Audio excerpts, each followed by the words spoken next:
Good afternoon बेटा। Good afternoon everyone.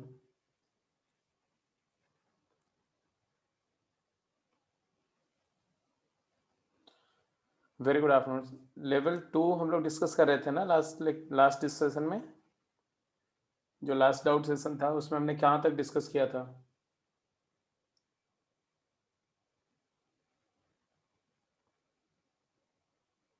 Twenty question कर लिया था। अब लेवल 2 के डाउट्स बोलो फटाफट।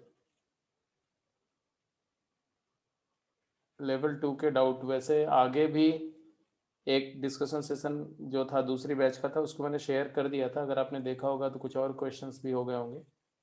बट मोर ओवर डाउट्स बताइए लेवल 2 में।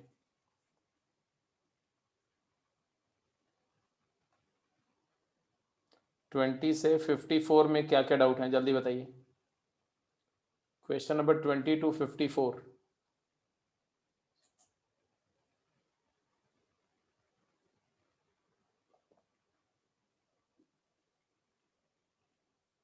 28, 29, 53।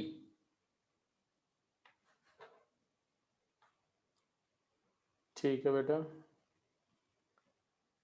Let me mention 28, 29 and 53। और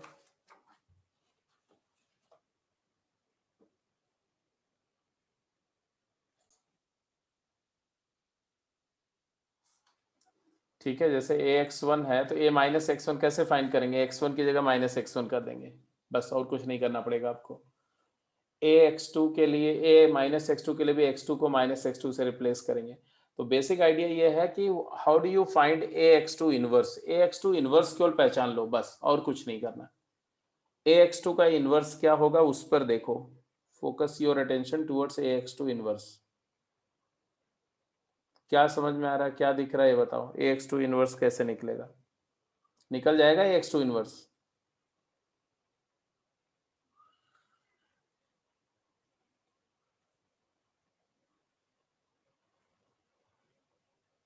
ए एक्स टू,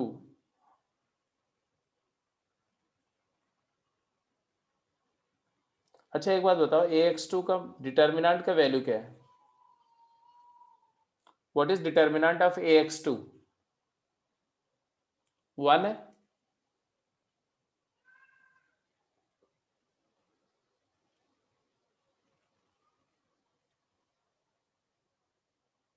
अच्छा एक और बात बताओ, ये जो ए एक्स टू है इसकी जो रोज है वो यूनिट वेक्टर्स है? All row vectors are unit vectors.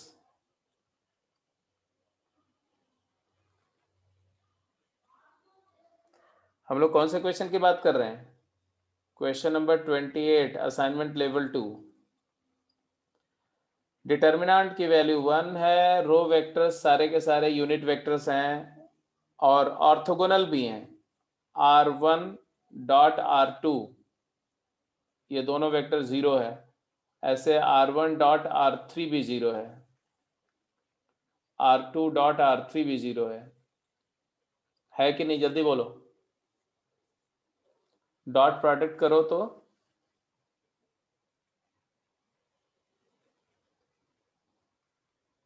Good. तो ये किसकी कैरेक्टरिस्टिक होती है भाई? ऐसा होता है तो हम क्या बोलते हैं? इसका मतलब है कि A x two is orthogonal matrix. Yes, और ऑर्थोगोनल मैट्रिक्स है तो इसका इनवर्स ही इसका ट्रांसपोज या इसका ट्रांसपोज इसका इनवर्स होगा। तो ए एक्स टू इनवर्स जो है basically it is A x two transpose and which is nothing but क्या हो जाएगा बताओ साहब? ट्रांसपोज करने में तो कोई ज़्यादा इश्यू है नहीं। यहाँ पर कॉस एक्स टू आ जाएगा, यहाँ पर ज़ीरो, यहाँ पर sine x two, and second row becomes second column, third row become third column minus sin x2 and 0 and cos x2।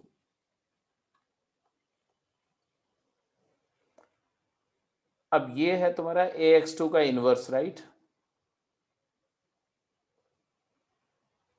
और इसी को प्री मल्टीप्लाई करना है किससे, किससे प्री मल्टीप्लाई करना है भाई,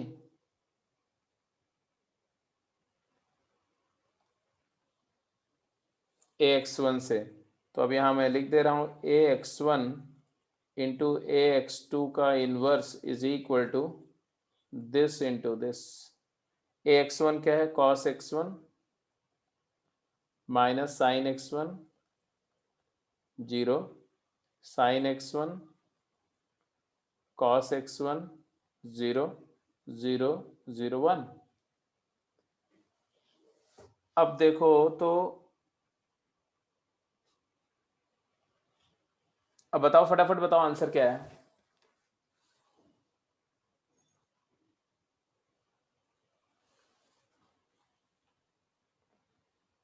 इसको ऐसा लिखा जा सकता है, इसको ऐसे रहने दें हम, और इसको अगर मैं ऐसा लिख दूं, cos of minus x two zero, sine of minus x two zero, one, zero, sine of sine of minus x two zero, cos of minus x two लिख सकते हैं। Cos minus theta is cos theta, sine minus theta is minus sine theta. तो ये तो as it is रहेगा, ये इसमें तो कोई चेंज नहीं किया हमने। तो ये फाइनली क्या है, it is equal to A x one into A of minus x to.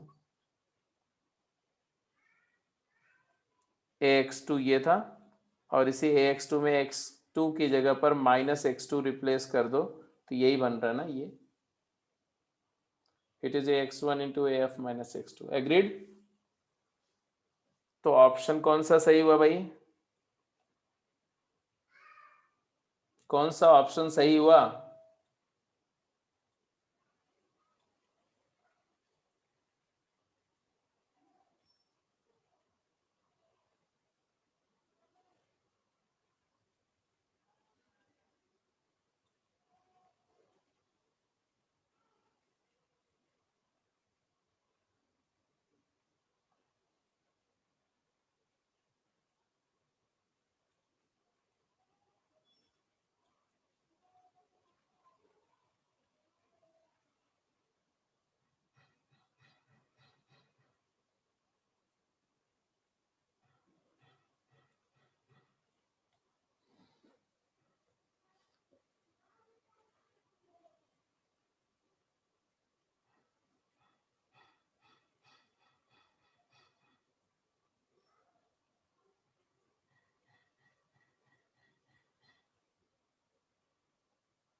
अगला और बताओ कौन सा क्वेश्चन है।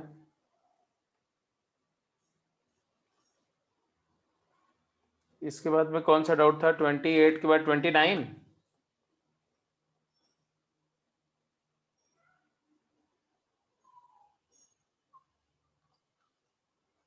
29 क्वेश्चन भी देखो आपके सामने ही है ये, the value of this expression is independent of.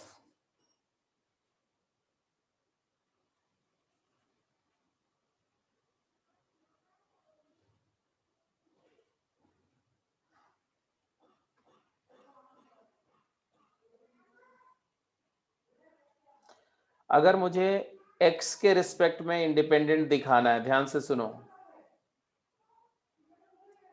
अगर इंडिपेंडेंट ऑफ x है तो x के रिस्पेक्ट में इसका डेरिवेटिव जीरो होगा। अगर n के रिस्पेक्ट में इंडिपेंडेंट है तो n के रिस्पेक्ट में डिफरेंशिएट करो तो जीरो आएगा। और a के रिस्पेक्ट में इंडिपेंडेंट है तो a with respect to a differentiate कर तो जीरो आएगा। तो basically I will say that, आप इसको ध्यान से देखो तो, अगर मैं इसको x के रिस्पेक्ट में डिफरेंशिएट करूं तो क्या आएगा,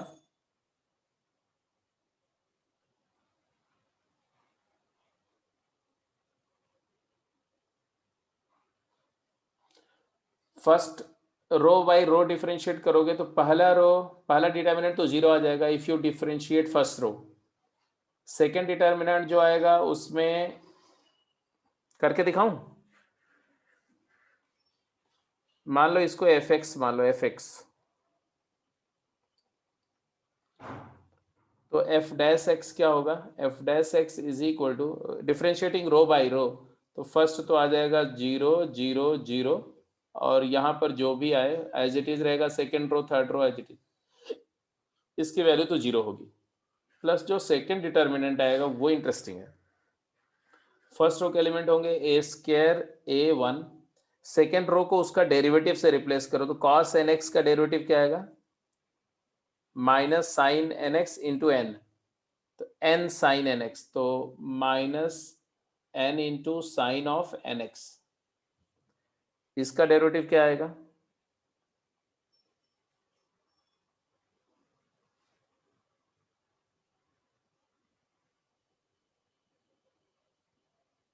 minus n plus one into sine n plus one x, और यहाँ पर minus n plus two into sine of n plus two x, और यहाँ पर sine N x sine n plus one x sine n plus two x. अब इसमें दिक्कत यह है कि देखो साइन एन एक्स तो कॉमन आ जाएगा, यहाँ देखो साइन एन एक्स है, यहाँ साइन एन एक्स है, इसका माइनस n टाइम्स है, यहाँ पर माइनस n प्लस वन है, तो ये अगर दोनों रो आइडेंटिकल होती तो 0 आ जाता वैल्यू, लेकिन ऐसा नहीं है। ऐसा हमने जब x के रिस्पेक्ट में डिफरेंशिएट किया तो है, बट एक जो इंपॉर्टेंट बात यहाँ अगर देखो, तो अगर यही डेरिवेटिव अगर n के रिस्पेक्ट में करो तो मुझे बताओ cos nx का डेरिवेटिव ddn n के रिस्पेक्ट में क्या होगा बताओ,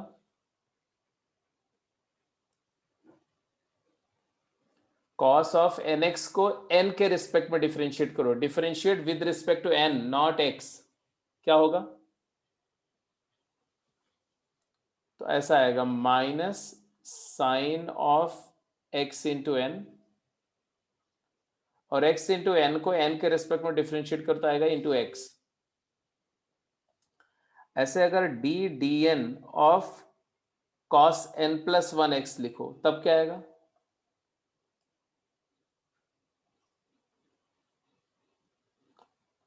तो ये आ जाएगा, इसको n प्लस वन एक्स के रिस्पेक्ट में करोगे तो आएगा minus sine of n plus one x into n plus one x को n के रिस्पेक्ट में डिफरेंशिएट करो तो ऐसा एन एक्स प्लस एक्स को n के रिस्पेक्ट में डिफरेंशिएट करो तो एन एक्स आएगा, इसका वन आएगा, इस वाले का x है n के रिस्पेक्ट, इसका x आएगा, इसका वन, तो x ही आएगा, तो ये आ जाएगा minus sine n plus one x into X, और D D X of cos n plus two X क्या आएगा, ये भी आएगा minus X into sine of n plus two X. तो देखो हो क्या रहा है कि जब आप सेकेंड रो को डिफरेंशिएट करोगे, ये इसका डेरिवेटिव करोगे तो ये minus X times third row आ जाएगा, तो अगर दो रो मल्टीपल है तो वैल्यू डिटर्मिनेंट की 0 आएगी। जब आप थर्ड रो को डिफरेंशिएट करोगे तो माइनस एक्स टाइम नहीं एक्स टाइम सेकेंड रो आ जाएगा, तो वो भी 0 हो जाएगा। तो इसका मतलब यहाँ से एक बात बहुत क्लियर हो रही है कि आप एक्स के रिस्पेक्ट में मत सोचो, इसको ऐसे मानो, इसको मानो, एज्यूम करो ये फंक्शन ऑफ एन है, ये एन का फंक्शन है, ए स्क्वायर ए और वन और cos nx मतलब cos xn and cos x into n plus one cos x into n plus two, इसी तरह से sine of xn sine of x into n plus one sine of x into n plus two, और हमें चाहिए f dash n, differentiate with respect to n, n के respect में इसको derivative करो तो जो आएगा रिजल्ट वो मैं लिख रहा हूँ, क्या आएगा बोलो।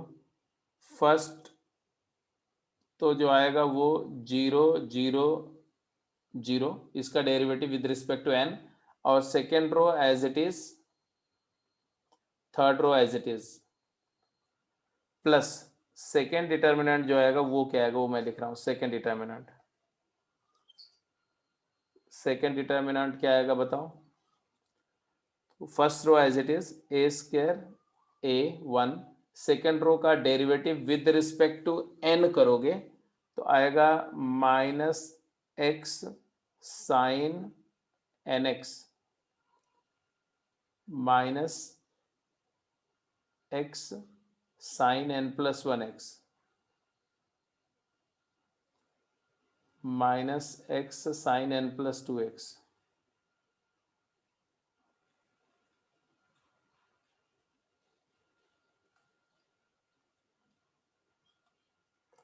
और थर्ड रो ऐसे ही रहेगी, sine of N x sine of n plus 1x sine of n plus 2x, plus जो तीसरा होगा वो क्या होगा।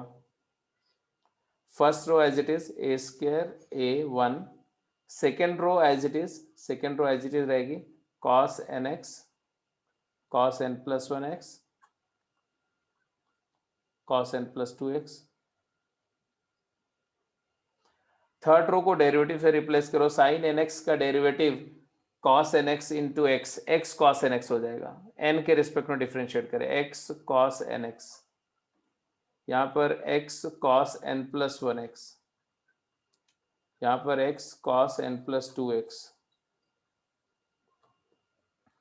अब आप यहाँ देखो, बिकॉज ये दो रो मल्टीपल है, माइनस एक्स इसमें मल्टीप्लाई किया, माइनस एक्स कॉमन ले लो ना यहाँ से, तो ये दो रो आइडेंटिकल है तो वैल्यू 0, यहाँ पर एक्स कॉमन ले लो थर्ड रो से तो दो रो आइडेंटिकल है वैल्यू 0, तो ये तीनों डिटर्मिनेंट का वैल्यू 0 है, मतलब ये भी 0 है, ये भी 0 है, ये भी 0 है, तो दिस डिटर्मिनेंट इज 0। तो इसका मतलब आपने बोला कि d d n of f n 0, तो हमने क्या बोला यहाँ से कंक्लूड क्या किया, therefore f dash n equal to 0, so fn is constant with respect to n।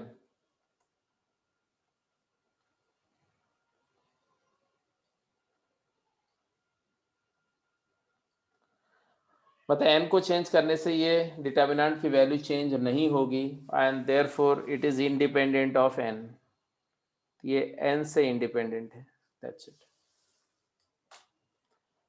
सबको क्लियर हो गया या नहीं।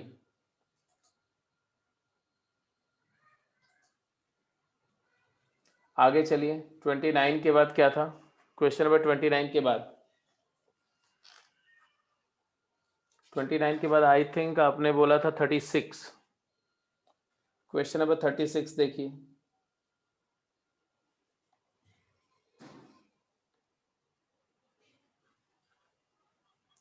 थर्टी सिक्स क्वेश्चन में बोल रहे हैं द एक्सप्रेशन है एक डिटर्मिनेंट का जिसमें पहला रो है 1 plus x x x square, दूसरे रो के एलिमेंट है x 1 plus x x square, तीसरे रो के एलिमेंट है x square x 1 plus x, and they say that it is equal to ax5 plus bx4 plus cx cube plus dx square plus ex plus f।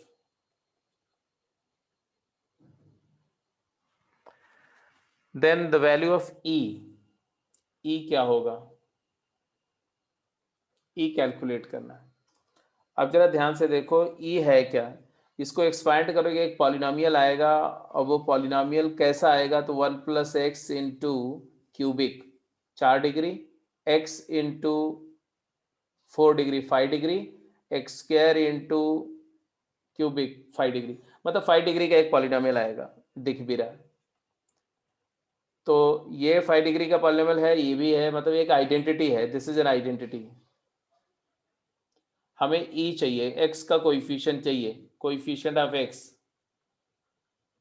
किसी भी polynomial में x का coefficient होता है f'0, याद है class में मैंने डिस्कस किया हुआ है कि f0 is the constant term, f'0 is coefficient of x. क्यों? Because any function f(x) can be written as f(0) plus f'0 into x upon 1 factorial plus f'0 into x square upon 2 factorial, third derivative at 0 into x cube upon 3 factorial. ये class में discuss हुआ था, बोलो हाँ या ना. तो x का कोएफिशिएंट क्या है? तो f'0 बाई 1 फैक्टोरियल, इसी को सिंपली f'0 बोल रहे हैं. मतलब मुझे ऐसे बोलना है कि इसको अगर हम डिफरेंशिएट कर दें, differentiate with respect to x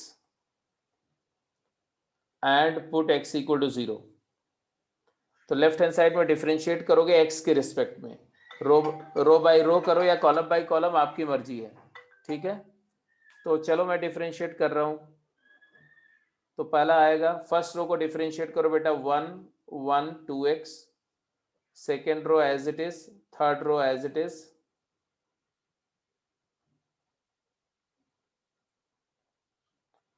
plus second row को डिफरेंशिएट करो, फर्स्ट एंड थर्ड को एज इट इज रखो,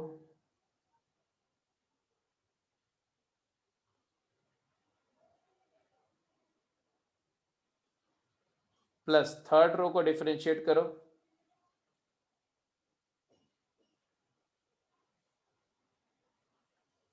फर्स्ट और सेकेंड को एज इट इज रखो,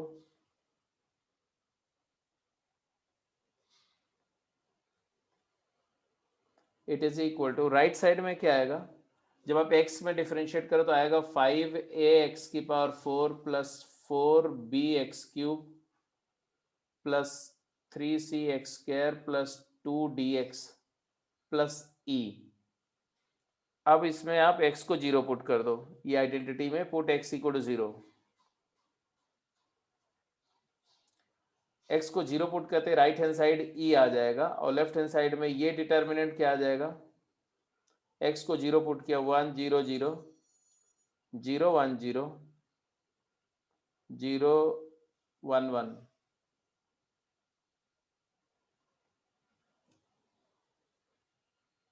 प्लस ऐसे सेकेंड डिटर्मिनेंट क्या आएगा, 1 0 0 1 1 0 0 0 1.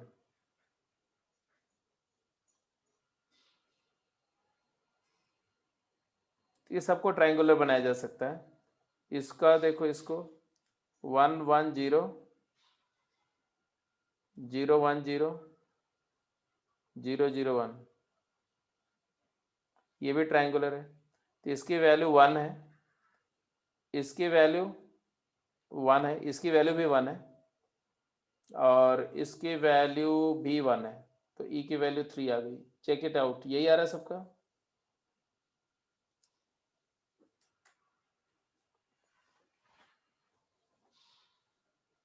कंफर्म करो बेटा, फटाफट कंफर्म करो, कोई डाउट है तो तुरंत बोलो. क्लियर है?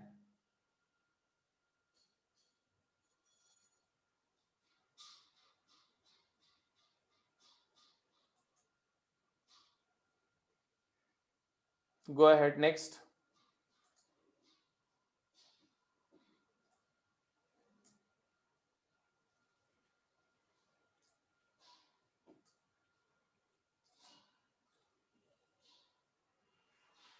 थर्टी सिक्स के बाद अगला है 40th question, question number 40. Question number 40, assignment level 2. क्या है 40th question? The number of distinct real solution of, number of distinct real solution of एक इक्वेशन दिया और डिटर्मिनेंट के फॉर्म में sine x cos x cos x cos sine cos, दो cos का term है, एक साइन का टर्म है, और cos cos sine, cos x sine x. बोल रहे हैं दिस इज इक्वल टू 0. बोल रहे हैं इसके डिस्टिंक्ट सॉल्यूशंस बताइए, इंटरवल -π/4 to π/4.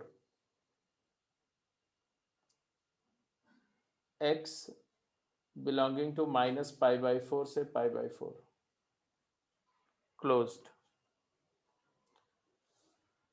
तो ये क्वेश्चन बेटा मैं किसी न किसी डिस्कशन सेशन में मैंने किया हुआ है, इसका मतलब आप लोग उसको देखते नहीं हो। मैंने बोला था कि इवन इफ कोई डिस्कशन किसी दूसरे ग्रुप के साथ हुआ हो, उसको भी बिकॉज मैं आपके ग्रुप पे शेयर कर देता हूँ सिर्फ इसलिए कि आप उसको देख लो, उसमें अगर आपके कोई डाउट है तो वो उसको पिक एंड चूज हो जाएगा ना, कि अगर कोई क्वेश्चन है, जो क्वेश्चन आपने कर दिया उसको स्किप कर दो, लेकिन जो क्वेश्चन आपने नहीं किया, आपसे नहीं हुआ, उसको देख लो वहां से, फिर भी ना आए तो अपने सेशन में पूछ लो।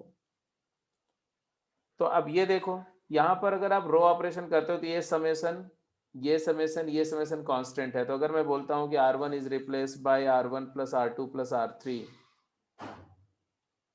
और फिर कॉमन लेता हूँ and taking common 2 cos x plus sine x, ले सकते हैं कॉमन, तो आपके पास ये रिजल्ट जो आएगा आएगा twice of cosine of x plus sine of x। Common लेने के बाद यहाँ आ जाएगा 1, यहाँ आ जाएगा 1, यहाँ आ जाएगा 1, यहाँ पर cos x sin x cos x, यहाँ पर cos cos sin।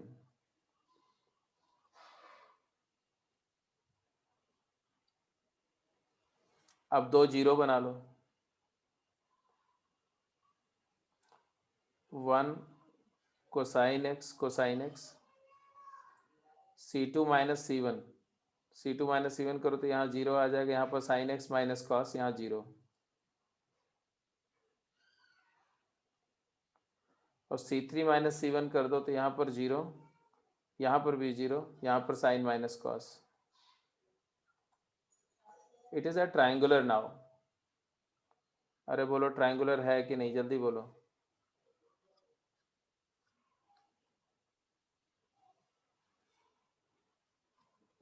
अब ट्राइंगुलर है तो तुम्हारे पास आया क्या, 2 times cosine of x plus sine of x multiplied by sine x minus cos x का whole square, it is equal to 0।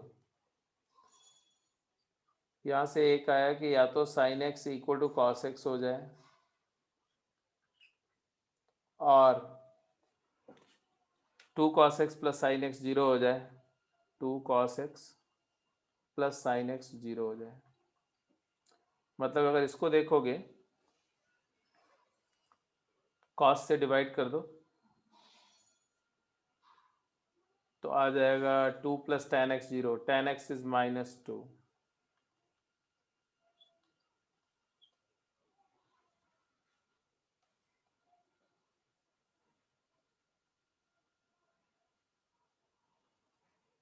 अब देखो ये कब हो रहा है, -π/4 से π/4 में, when does it is true, ये देखना है। तो दोनों इक्वेशन को tan में कन्वर्ट कर लेते हैं, साइन कॉस के इक्वल है, मतलब tan x 1 है, तो ये बोल रहे हैं कि या तो tan x 1 हो जाए या तो tan x -2 हो जाए। tan का ग्राफ देखो, tan x का ग्राफ -π/4 से π/4 बोल रहे हैं, तो this is π/2 and this is -π/2। तो यू विल सी ऐसा कुछ कि tan x का ग्राफ ऐसा होता है, ऐसा, याद है?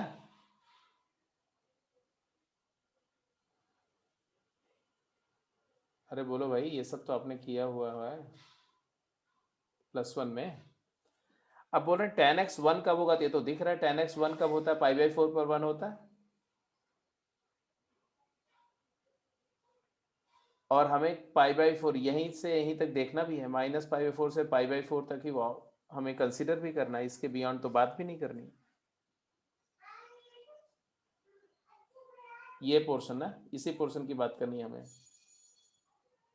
तो हमें एक तो सोल्यूशन π/4 दिख रहा है इसका, इसके अलावा तो और कोई सोल्यूशन नहीं। tan x 1 के इक्वल एक ही बात है, एक सोल्यूशन π/4 हो गया, x इक्वल π/4। और tan x -2 कब होता है बेटा, तो ये -1 है, -2 tan x कहाँ होगा, इधर कहीं होगा, इसके इधर। तो ये तो इस इंटरवल के बियॉन्ड चलेगा ना। हमारा ऑब्जर्वेशन कहाँ तक है, हम कहाँ तक ऑब्जर्व करेंगे, we have to observe from minus pi by 4 से pi by 4 only this much, this portion. तो ये पोर्शन में सिर्फ एक ही सोल्यूशन है, तो x equal to pi by 4 is only solution. यहाँ से no solution, x belongs to null set आएगा, यहाँ से आएगा x equal to pi by 4, तो x equal to pi by 4 is only solution. तो इसमें आंसर आया क्या? Number of distinct real solution is 1। तो 40th का आंसर 1 आ गया, मतलब C option is correct. Clear है जी? एक बार कंफर्म करो, कोई डाउट है तो बोलो।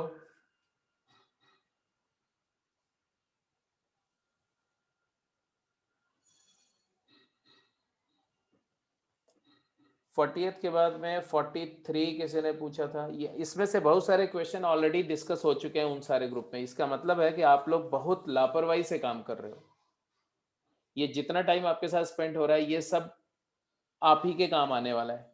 अगर आप ये जो क्वेश्चन ये वाले ऑलरेडी डिस्कस हो चुके थे, अगर उसको आप देख चुके होते तो ये टाइम में अब तक आप कुछ ज़्यादा सवाल भी कर चुके होते, ज़्यादा डाउट पूछते, और ये टाइम में कुछ आगे के बाद डिस्कस कर रहे होते। तो I am not at all happy with the way you people are working, and इसके लिए मतलब मुझे I am just being forced to call a parent meeting. तो अभी जिस तरह से आप लोग काम कर रहे हैं, आप +2 बैच जिस तरह से भी काम कर रही है, मैं डेफिनेटली पीटीएम कॉल करने जा रहा हूँ। और बहुत मतलब बहुत ज़्यादा कंप्लेन है मेरे को आपके काम करने के तरीके को लेकर के। आप लोग बिल्कुल भी हार्डवर्क नहीं कर रहे हो।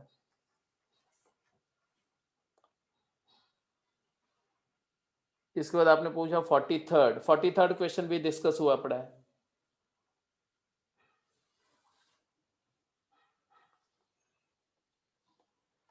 फोर्टी थर्ड क्वेश्चन में क्या दिया हुआ है?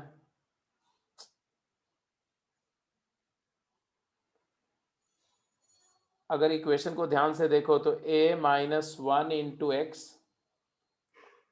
प्लस ay प्लस az0 पहला इक्वेशन है। दूसरा इक्वेशन है bx प्लस, एग्जैक्टली पूरा डिटेल में डिस्कस हुआ ये क्वेश्चन, प्लस bz0। तीसरा इक्वेशन है cx cy एंड c-1z। तो ये 3 होमोजीनियस इक्वेशन है। होमोजीनियस सिस्टम ऑफ इक्वेशन,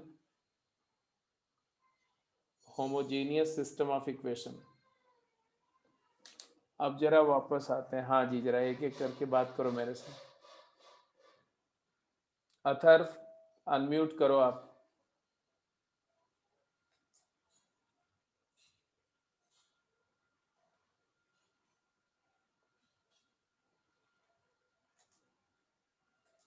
सभी लोग आप अनम्यूट कर सकते हो, ठीक है।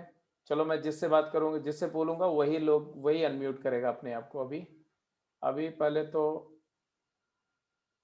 मेघना, मेघना बेटा अनम्यूट करो।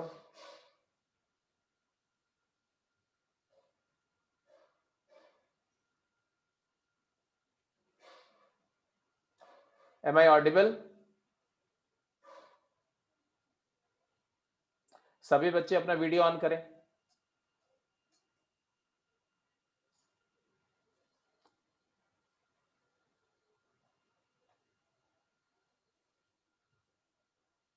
हाँ, अब इसमें होमोजीनियस इक्वेशन जो होता है बेटा, ठीक है, कौन बताएगा होमोजीनियस सिस्टम ऑफ इक्वेशन का जो क्राइटेरिया होता है कंसिस्टेंसी का, क्या होता है? आस्था आप बताओगे? Yes sir. हाँ बोलो बच्चे। सर इसमें हमेशा हाँ बोलो बोलो। यूनिक सोल्यूशन होता है सर इसका। होमोजीनियस इक्वेशन का यूनिक सोल्यूशन होता है, ये किसने बोल दिया? सॉरी इन्फिनिटी सॉल्यूशंस होते हैं या फिर नो सॉल्यूशन होता है? नो सोल्यूशन तो कभी होता ही नहीं इसमें, क्योंकि x y z equal to 0 तो हमेशा सेटिस्फाई करेगा। Yes sir. क्रैमिंग नहीं करनी है, मैंने इतना क्लैरिटी से आपको बताया कि क्रैमिंग तो करनी नहीं इस टॉपिक में। इसमें सीधे देखो, इट इज ऑलवेज कंसिस्टेंट, हमेशा ये सब पूरा बताया गया, इट इज ऑलवेज कंसिस्टेंट। क्यों? Because x equal to 0 equal to y equal to z always satisfies. तो इसका ट्रिवियल सोल्यूशन तो सुपर ऑब्वियस सोल्यूशन है भाई। नहीं दिख रहा है आपको? आपको देख के नहीं पता चल रहा है कि एक्स वाई जेड तीनों जीरो हो जाए तो इक्वेशन सेटिस्फाइड है? जल्दी बोलो हाँ या ना। Yes sir. फिर आप कैसे बोल सकते हो कि या तो नो सोल्यूशन या तो इनफाइनाइट सोल्यूशन? नो सोल्यूशन है ही नहीं इसमें। इसके दो ही केसेस होते हैं। एक केस होता है कि x equal to y equal to z equal to 0, unique solution, unique, एक यूनिक ट्रिवियल सोल्यूशन बोलते हैं इसको। ट्रिवियल मतलब ऑब्वियस। ये कब होता है? जब डेल्टा नॉन जीरो हो, क्योंकि जब इसको सॉल्व करोगे तो इसमें डेल्टा आएगा, डेल्टा आ जाएगा a माइनस वन ए और b minus one b c minus one, ऐसा कुछ आएगा। और डेल्टा वन और डेल्टा टू और डेल्टा थ्री तीनों जीरो आएंगे। मानते हो कि नहीं मानते हो? क्योंकि डेल्टा वन में यहाँ 0 0 0 हो जाएगा, डेल्टा टू में सेकेंड कॉलम में यस 0 0 आएगा, डेल्टा थ्री में थर्ड कॉलम 0 हो जाएगा। तो ये जीरो होंगे। क्रैमर का जो थ्योरम था वो क्या था? x into delta is equal to delta one, y into delta is equal to delta two, z into delta is equal to delta three. यही तो था ना थ्योरम, यही तो प्रूफ किया था आपने। अब यस यहाँ सर। पर, अब यहाँ पर अगर ये जीरो है, सॉरी, अगर ये तीनों जीरो हैं तो इन केस अगर डेल्टा जीरो नहीं है, if delta is not zero, if delta is not equal to zero, तो डेल्टा से डिवाइड कर देना, तो x की वैल्यू जीरो आ जाएगी, y भी जीरो आ जाएगा, z भी जीरो आ जाएगा, क्योंकि राइट साइड तो जीरो है। तो ये यूनिक सोल्यूशन का केस हो गया। बट अगर डेल्टा जीरो है, अगर डेल्टा जीरो है तब क्या होगा? तो इस केस में डेल्टा जीरो है तो 0 into x is equal to 0, 0 into y equal to 0, 0 into z equal to 0। तो एक्स वाई जेड कुछ भी होगा सेटिस्फाई करेगा। तो ये हो जाएगा infinite number of non trivial solution, non zero solutions. मतलब कोई भी x1 पुट कर दो, y z पुट कर दो, x को 1, y को 1, z को 2 पुट कर दो, सेटिस्फाई कर रहा है, कर रहा है कि नहीं कर रहा है? Yes sir. तो keeping that in mind, keeping that in mind, ये दो केसेस दिमाग में रखने हैं कि डेल्टा नॉन जीरो तो यूनिक सोल्यूशन, डेल्टा जीरो तो infinite many non trivial solution. Question में क्या पूछा गया पढ़ो। क्वेश्चन सेज दैट, क्या क्वेश्चन बोल रहा है? Non trivial solution. क्वेश्चन में क्या बोला गया? It has non trivial solution. तो नॉन ट्रिवियल सोल्यूशन के लिए कंडीशन क्या होगी बोलो? Delta zero. Yes sir. तो डेल्टा को जीरो कर दो। अब डेल्टा जीरो करो और सॉल्व करो फटाफट। जब डेल्टा जीरो करके सॉल्व करोगे तो क्या आएगा बताओ? यस सर, आ गया आंसर, इक्वल्स टू 1 आ जाएगा। हाँ, मतलब कि आप चाहो तो सीधे स्ट्रेट अवे एक्सपैंड करके देख लो, या चाहो तो दो जीरोज बना करके देख लो, चाहे जैसे करो।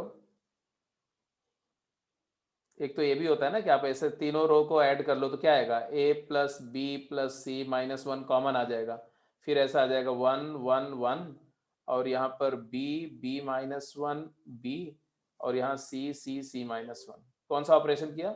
r1 replace by r1 plus r2 plus r3। फिर इसके बाद दो जीरो बना दो, तो यहाँ 1 बी सी, यहाँ पर 1 minus one zero, B minus one minus B करोगे तो minus one, C minus C zero, 1 minus one zero, B minus B zero. तो ये देखो ट्रायंगुलर बन गया। तो ऑब्वियस सी बात है कि तुम्हारे पास जो आएगा वैल्यू, ये ट्रायंगुलर होगा तो इसका प्रोडक्ट 1 हो गया। तो बेसिकली डिटर्मिनेंट की वैल्यू आई a plus B plus C minus one, और डिटर्मिनेंट को जीरो करोगे तो a plus B plus c की वैल्यू क्या आएगी? 1 आएगी। ठीक है जी, समझ में आ गई बात कि नहीं? Yes sir. और इसका मतलब देखो, अभी भी सबसे इंपॉर्टेंट बात क्या है कि जब तक आपको वो कंडीशंस नहीं दिमाग में रहेंगी तब तक आपको स्ट्राइक भी तो नहीं करेगा। तो कोई चीज स्ट्राइक तभी करेगी जब पहले वो सारे प्रॉपर्टीज बताई गई उसको रिवाइज करते रहो। चलो मैं कुछ कुछ बातें, अगला अगला क्वेश्चन कौन सा था? 43rd के बाद में आपने बोला 47। 47th क्वेश्चन, ठीक है जी। 47th क्वेश्चन पे जा रहा हूं मैं। अब मैं कुछ बातें ऐसे नॉर्मली पूछूंगा। इशिका अनम्यूट करो बेटा। 47 सभी लोग ट्राई करते रहो तब तक। अगर what is this, a into adjoint of a is equal to fill in the blank. If a is a square matrix,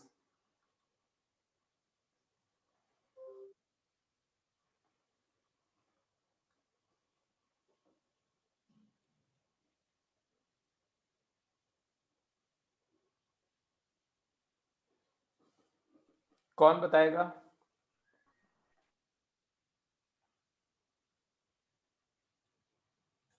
दिया। यस sir.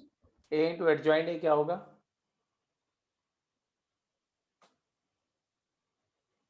Atharva,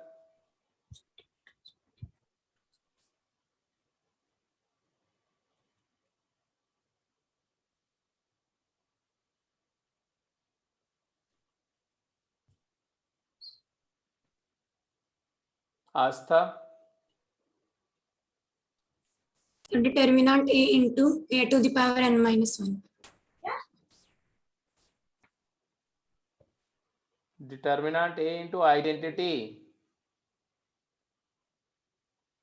determinant a into a की पावर n माइनस 1 कैसे होगा? Determinant a into identity, a into adjoint a is equal to adjoint a into a is determinant a into identity. इसी से तो ये पता चला कि a into adjoint of a by determinant a is equal to I, और यहीं से पता चला कि a inverse is equal to adjoint a by determinant a। तुम लोग बिल्कुल भी इंटरेस्ट नहीं आप लोगों को पढ़ने में क्या?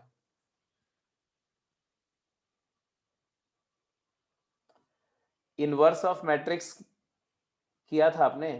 इनवर्स कैसे आया था? इसी प्रॉपर्टी से तो आया था, बिकॉज किसी मैट्रिक्स और उसके एडजॉइंट का प्रोडक्ट डिटर्मिनेंट ए इंटू आइडेंटिटी होता है। इसी से पता चला कि जब किसी मैट्रिक्स में adjoint A divided by determinant A को मल्टीप्लाई करो तो आई मैट्रिक्स आ जाता है। ए इंटू बी आई है तो बी ए का इनवर्स है, तो यहीं से तो इनवर्स का पूरा इनवर्स की स्टोरी यहीं से आई थी। अब आपको अगर मतलब कि ये प्रॉपर्टी भी भूल गई।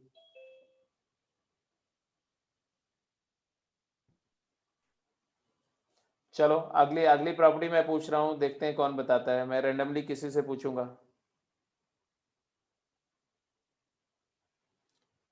ए बी सी का transpose is equal to fill in the blank. Ishika,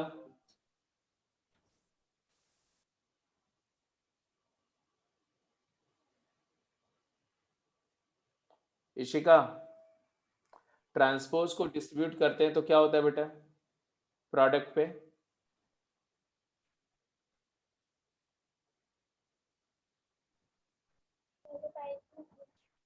हाँ,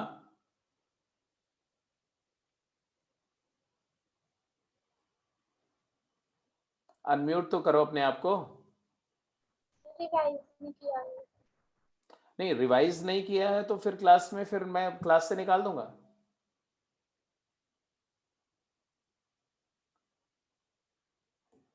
प्रोडक्ट पे जब ट्रांसपोज को डिस्ट्रीब्यूट करते हैं तो क्या होता है? ऑर्डर रिवर्स हो जाता है, तो ऐसे हो जाएगा c transpose b transpose a transpose. ये भूलना नहीं चाहिए, रिवाइज करने का तो जरूरत ही नहीं पड़ना चाहिए। रिवर्सल लॉ, इसको बोला था ये रिवर्सल लॉ है। प्रोडक्ट को डिस्ट्रीब्यूट करने पर प्रोडक्ट पे ट्रांसपोज डिस्ट्रीब्यूट होता है, ऑर्डर रिवर्स हो जाता है। ऐसे ही अगर ए बी सी का इनवर्स है तो क्या होगा Aastha? Sir C inverse B inverse A inverse. C inverse B inverse A inverse, order reverse हो जाएगा। ए प्लस बी का ट्रांसपोज इज इक्वल टू दिया ए प्लस बी का ट्रांसपोज। बी प्लस ए का ट्रांसपोज। हाँ, बी प्लस ए का transpose. अरे वो तो सबको पता है कि ये कम्यूट करता है तो बी प्लस ए का transpose it is equal to transpose को डिस्ट्रीब्यूट करके क्या आएगा? Sir a transpose plus b transpose. A transpose plus b transpose बोलो या b transpose plus a transpose बोलो, एक ही बात है। मतलब ट्रांसपोज एडिशन पे सब्ट्रैक्शन पे डिस्ट्रीब्यूट हो जाएगा। ये सारी प्रॉपर्टीज जो है वो याद रखो, ये कभी भी मैं पूछ सकता हूं। अच्छा चलो एक और बात, ए एक मैट्रिक्स है जिसका ऑर्डर है 4x4 एंड डिटर्मिनेंट ए की वैल्यू 2 है। डिटर्मिनेंट ऑफ एडजॉइन ऑफ ए क्या होगा, जल्दी बोलो, कौन बताएगा? कैलकुलेट करो फटाफट, जल्दी से बताओ। Sir 8।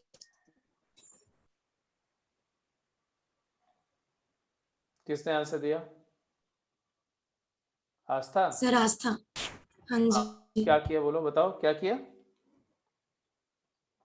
a to the power n minus 1 हो जाएगा डिटर्मिनेंट ऑफ ए। क्या होता है फार्मूला, क्या होता है डिटर्मिनेंट एडजॉइंट ए क्या होता है? Determinant of a to the power n minus 1। और डिटर्मिनेंट ए क्या है? 2 की पावर 3, तो आंसर क्या हो जाएगा? 8। तो रिजल्ट याद रहने चाहिए, रिजल्ट नहीं याद रहेंगे तो कोई हेल्प नहीं कर सकता आपको, कोई भी हेल्प नहीं कर सकता। अगर इसी केस में अगर आपसे बोलता मैं कि डिटर्मिनेंट ऑफ एडजॉइन ऑफ ए क्या होगा इशिका?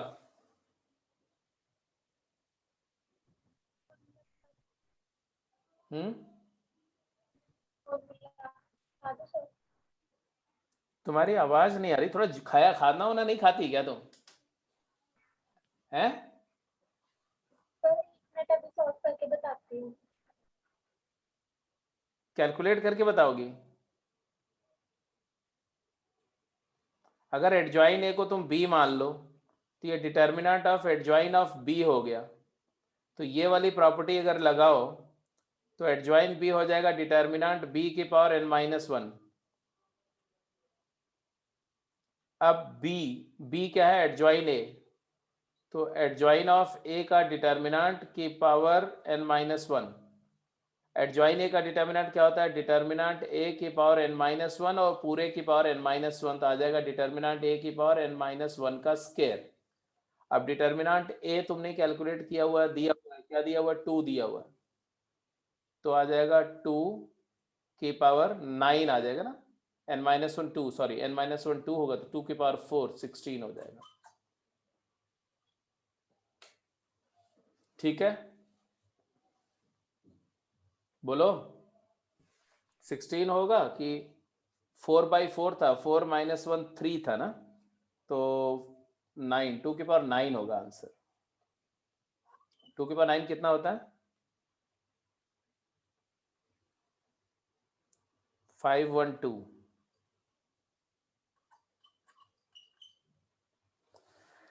चलो मैंने बोला कि you have to be dot prepared, 100% prepared होना पड़ेगा क्लास के अंदर में। अगर किसी भी डाउट सेशन में, पहली बात कोई भी बच्चा डाउट सेशन में एब्सेंट रहेगा तो उसको मैं क्लास से निकाल दूंगा। दूसरी बात है कि डाउट सेशन में आप लोग अपना माइक्रोफोन म्यूट करके रखो बट वीडियो ऑन करके रखो, और जब जब 1-to-1 बात होगी तो आप माइक्रोफोन को ऑन कर दो, क्योंकि मैं अनम्यूट करने का ऑप्शन दे के रखता हूँ आपको। तीसरी इंपॉर्टेंट बात है कि जितने फार्मूले हैं, जितने रिजल्ट है, उसको रिवाइज करते रहो, सो दैट कभी भी आपको कोई चीज़ पूछा जाए तो आपको याद रहे। नहीं याद रहेगा तो आप क्वेश्चन, जब कॉन्सेप्ट नहीं याद रहेगा तो क्वेश्चन में करते समय स्ट्राइक भी नहीं करेगा। स्ट्राइक नहीं करेगा तो तुम्हारा जो है तुमसे सम्स नहीं होंगे, फिर क्वेश्चन करने का मन भी नहीं करेगा।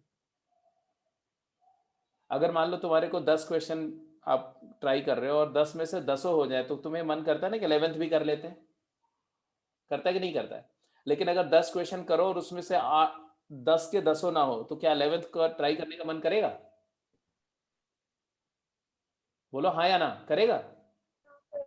नहीं करेगा। तो ये सीधी सी बात होती है। और कितने क्वेश्चन तुमसे अटेम्प्ट करते समय निकलेंगे इस पे डिपेंड करता है कि तुम्हारे को रिजल्ट कितने याद है, प्रॉपर्टीज कितनी याद है, और पीछे कितनी प्रैक्टिस करी हुई। तो जब आपको छोटे छोटे रिजल्ट नहीं याद है तो अब ये सी बात है कि आप आपसे निकलेंगे नहीं, मतलब क्या कुछ अनाप शनाप काम कर रहे होंगे तो गलतियां हो रही होंगी तो आंसर नहीं मैच करेगा। अगला चलते हैं, इसके बाद आपने 47th क्वेश्चन किया है। देखो 47th में डिस्कस कर दे रहा हूँ। 47th क्वेश्चन क्या है? 47th question 47th question. अच्छा ऑनेस्टली बताओ, तुम लोगों ने ये सारे क्वेश्चन कर लिए थे कि नहीं? जितने तुमने डाउट पूछे उसके अलावा बाकी सारे हो गए थे? Yes, sir. इशिका तुम बताओ, झूठ नहीं बोलना। बीच बीच में रह रहे हैं थोड़े। तो जो रह रहे तुमने पूछे? सर अभी तो ट्राई करने भी रह रहे हैं। हाँ? ट्राई करने भी रह रहे हैं सर। चलो मैं 47 पूछ रहा हूँ, 47 बता रहा हूँ, इसके अलावा भी अगर कोई डाउट है तो बताओ। 47th में क्या दिया हुआ देखो, n+2c2 n+3c2 n+4c2। यहाँ पर है n+3c2 n+4c2 n+5c2। यहाँ पर है n+4c2 n+5c2 और n+6c2। ये है तुम्हारा। बोल रहे हैं for n is a positive integer, n एक नेचुरल नंबर है, देन वैल्यू ऑफ इस डिटर्मिनेंट डेल्टा की वैल्यू क्या होगी?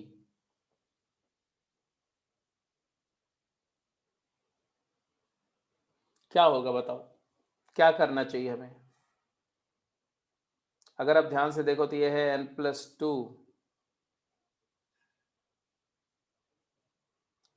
इंटू n+, एनसीआर क्या होता है बताओ? एनसीआर होता है n factorial upon r factorial into n minus r factorial. मतलब अगर आप NC2 बोलोगे तो आएगा n factorial upon 2 factorial into n minus 2 factorial. तो n फैक्टोरियल में n माइनस 2 फैक्टोरियल फैक्टर होता है n इंटू n माइनस 1/2। मतलब जब भी एनसीआर को आपको सिंप्लीफाई करना है तो बेस्ट वे क्या होता है, n से स्टार्ट करो और नीचे r है ना तो n से रिड्यूस करते हुए r फैक्टर लिखो by r factorial. Are you getting my point? NC2 मतलब n से स्टार्ट करके दो फैक्टर लिखो, n into n minus 1 divided by 2 factorial. NC3 लिखना हो तो क्या लिखेंगे शॉर्टकट में, n into n minus 1 into n minus 2 divided by 3 factorial. तो ये n+2 into n+1 by 2 factorial, तो बाई 2 फैक्टोरियल तो सब में आएगा, उसको मैं कॉमन ले लूंगा। यहाँ आएगा n+3 इंटू n+2, यहाँ आएगा n+4 into n+3, n+4 into n+3, और यहाँ आ जाएगा n+3 इंटू n+2, यहाँ पर n+4 इंटू n+3, यहाँ पर n+5 इंटू n+4, यहाँ पर n+4 इंटू n+3, यहाँ पर n+5 इंटू n+4, यहाँ पर n+6 इंटू n+5, और हाफ हाफ हाफ तीनों रो से निकला तो 1/8। इसकी वैल्यू निकालनी है, क्या करना चाहिए बताओ मुझे?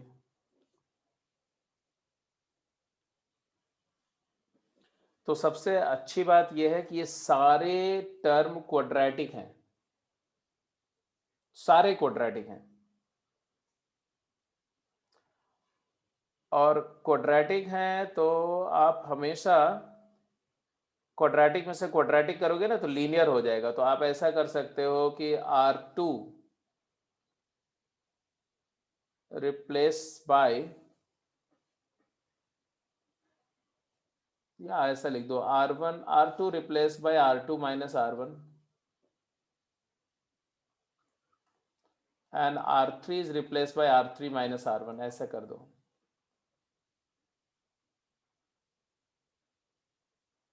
ये क्या है ऐसे जरा ध्यान से देखो, ये है तुम्हारा n² प्लस 3n प्लस 2, और ये है तुम्हारा n² प्लस 5n plus 6.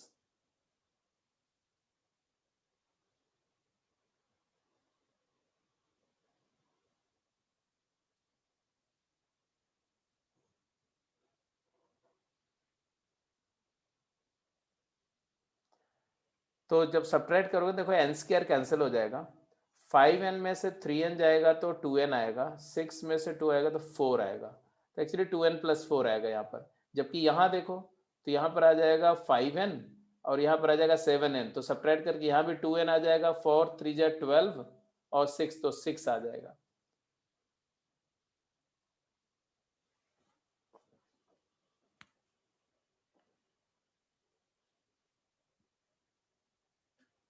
अब रो ऑपरेशन करो, अब करना तो आपको रो ऑपरेशन ही पड़ेगा और कुछ नहीं इस पे कर सकते अब।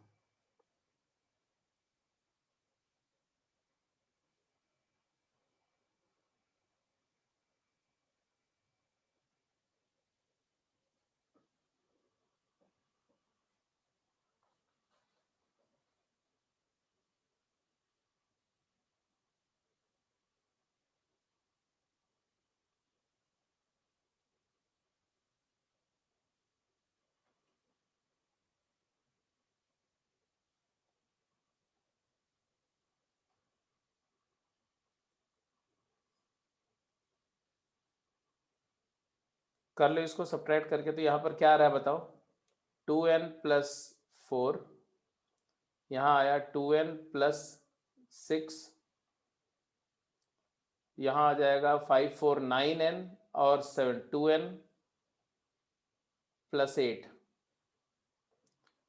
यहाँ पर आ जाएगा 4 3 7n 3n 4n प्लस 12 10, 4 3 जा 12 एंड 2 10, यहाँ पर आ जाएगा 5 4 9n में से 5n गया तो 4n प्लस 20 माइनस 6 14,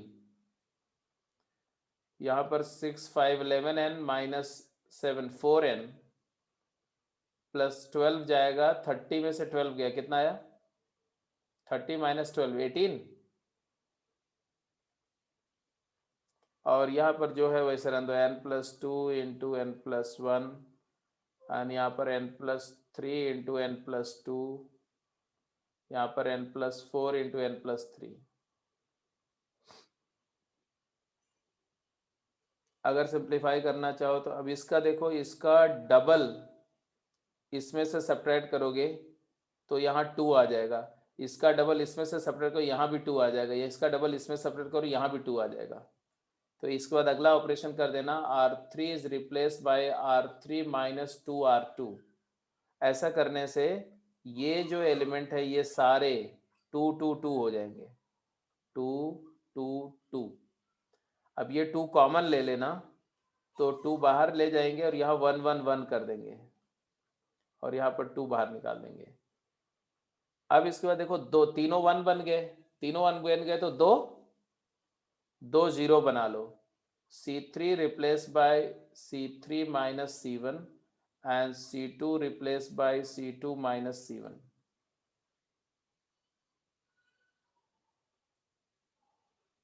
अब इसको बोलो तो कर दें, ये भी करके दिखा देते हैं, कम से कम एक स्टेप और कर दे, फाइनल आंसर के लेवल पर चला आएगा। तो यहाँ क्या आ गया देखो बेटा, 1/4 टाइम्स, यहाँ देखो C3 में से C1 जाएगा तो क्या आएगा, 1 माइनस 1 0, तो ये एलिमेंट तो 0 हो गया।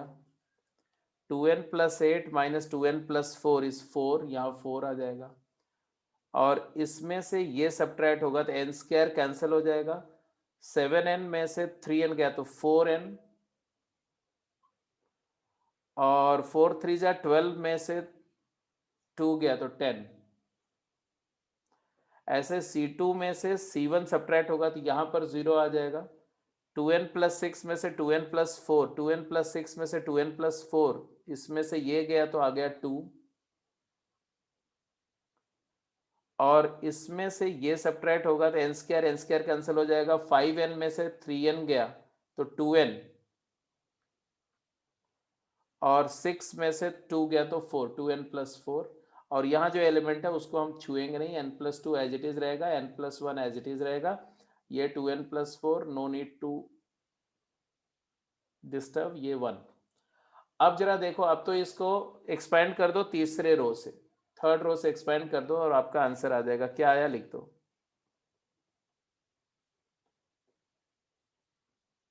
क्या आ रहा है बताओ। तीसरी रो के अलॉन्ग एक्सपेंड करोगे तो 1 इंटू 1/4 टाइम्स, हाँ बोलो, 4 2 8n plus 16 minus 2 4 8n plus 20। तो 8n और 8n कैंसिल हो जाएगा, 16 में से 20 गया, -4/4 इज -1। चेक कर लो, आंसर आएगा इसका -1। B is the correct option.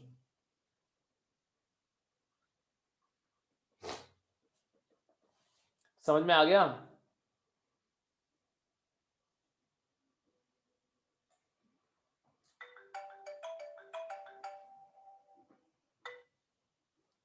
बोलो बेटा, क्लियर है ना सबको।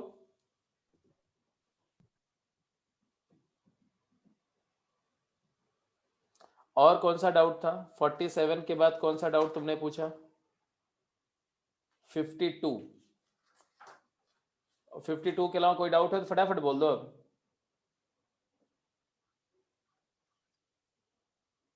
52 जो आपने क्वेश्चन पूछा वो कुछ ऐसा है कि फंक्शन ऑफ n दिया हुआ है ऐसा, this is n, this is n square and this is n cube. यहाँ 1 है, 2r प्लस 1 है और 3r स्क्वायर है, and 5 2r plus 1 3r plus 1। यहाँ 5 है, यहाँ पर 2r प्लस 1 है, यहाँ पर 3r प्लस 1 है। आपसे पूछा गया कि सिग्मा एफ एन क्या होगा, एन वेरीज 1 से लेके r तक। अब जरा देखो, जब आप n को वेरी कर रहे हो ना, n वेरिएबल है, n की वैल्यू 1 2 3 4 r जा रही है, तो ये कांस्टेंट, ये दोनों कॉलम कांस्टेंट है, फिक्स्ड है, और ये वेरिएबल है। अब कुछ याद आया, डिटर्मिनेंट के एडिशन का क्या रूल था। अगर किसी डिटर्मिनेंट में एक रो या एक कॉलम वेरी कर रहा है, बाकी सारे रो या कॉलम कांस्टेंट हैं, तो हम कैसे ऐड करते थे। जैसे अगर इसको देखो तो ऐसा, ये ऐसा आएगा, पहला पहला डिटर्मिनेंट आएगा 1 1 1 1 2r plus 1 3r square, 5 2r plus 1 3r plus 1। फिर n की वैल्यू 2 दोगे तो 2 4 8, मतलब 2 2 2 स्क्वायर 2 क्यूब, ऐसे लिखो 2 2 स्क्वायर 2 क्यूब, और ये 1 2r प्लस 1 ये नहीं चेंज हो रहा है, and 5 2r plus 1 3r plus 1। ऐसे ऐसे r नंबर ऑफ डिटर्मिनेंट मिलेंगे। सभी डिटर्मिनेंट में क्या इंपॉर्टेंट बात है, पहला रो वेरी कर रहा है, बाकी सारे रो कांस्टेंट है। तो ऐड करने का क्या रूल होता है, ये second column as it is रखेंगे, third column as it is रखेंगे, और वेरिएबल कॉलम के एलिमेंट को ऐड कर देंगे। इसी को बोलते हैं कि ये जो सिग्मा है, ये सिग्मा यहां ऑपरेट हो जाएगा, तो ये ऐसा आ जाएगा, ऐसा sigma n square sigma n cube, और यहाँ रन दो 1 2r plus 1 3r square and 5 2r plus 1 3r plus 1। n की वैल्यू 1 से लेके r तक जा रही है, ऐसे यहाँ पर। अब बताओ जी, आगे सॉल्व कर जाओ। अब ये हटा दिया तो समझाने के लिए मैंने बताया था। अब क्या आ जाएगा, अब तो सॉल्व कर जाओ। तो सिग्मा एन क्या होगा, 1 2 3 4 r, 1 से लेके r, first r natural number का सम, r इंटू r plus 1/2, sigma n square हो जाएगा r into r plus one into two r plus one by six. इसमें आ जाएगा r into r plus one by two का whole square. यहाँ आ जाएगा वन, ये आ जाएगा टू आर प्लस वन, ये थ्री आर स्क्वायर, यहाँ पर आ जाएगा फाइव, यहाँ टू आर प्लस वन, यहाँ पर थ्री आर प्लस वन। अब इसके बाद आप सिंप्लीफाई करके आपको सॉल्व करना है, तो आगे का काम आप कर लेंगे। N n square n cube भी था ना, f n n varies one two r, ठीक है।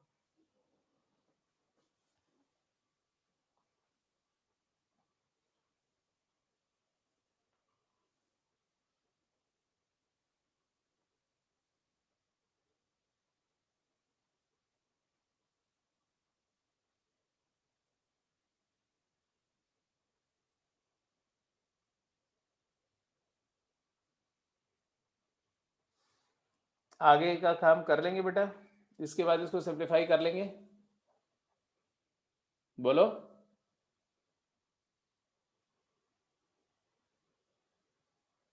और कोई डाउट?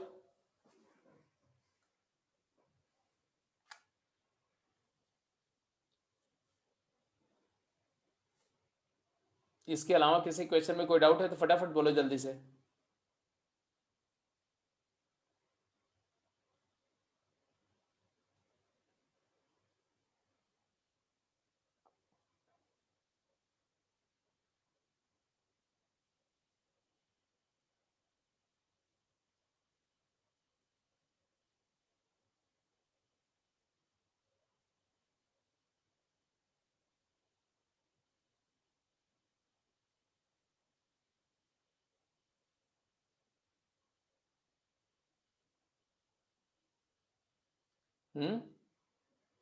कोई डाउट नहीं है तो एक काम करिए, असाइनमेंट लेवल 2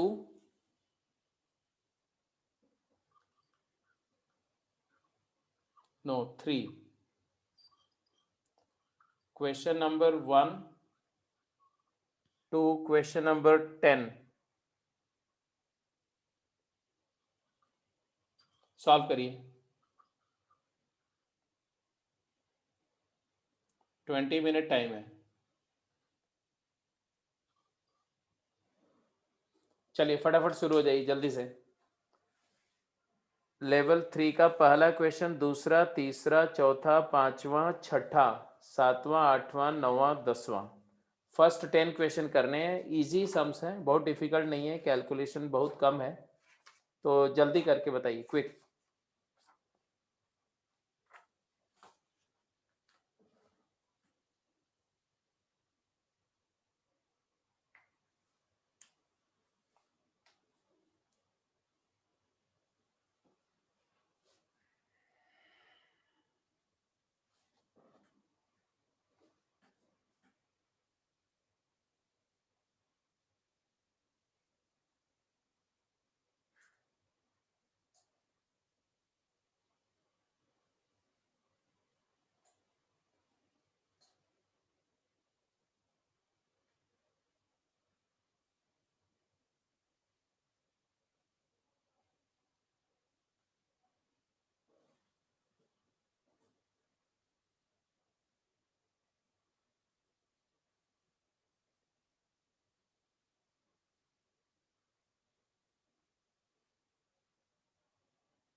कौन कौन सा क्वेश्चन हो गया तुम लोग का?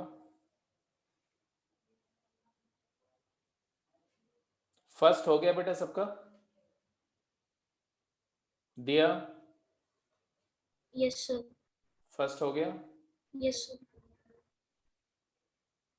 अथर्व का फर्स्ट सेकंड थर्ड हो गया, गुड। इशिका तुम्हारा कौन सा हुआ बेटा? फर्स्ट सेकंड थर्ड में कौन कौन सा हो गया? थर्ड कर दिया, पर सेकंड में हो गया।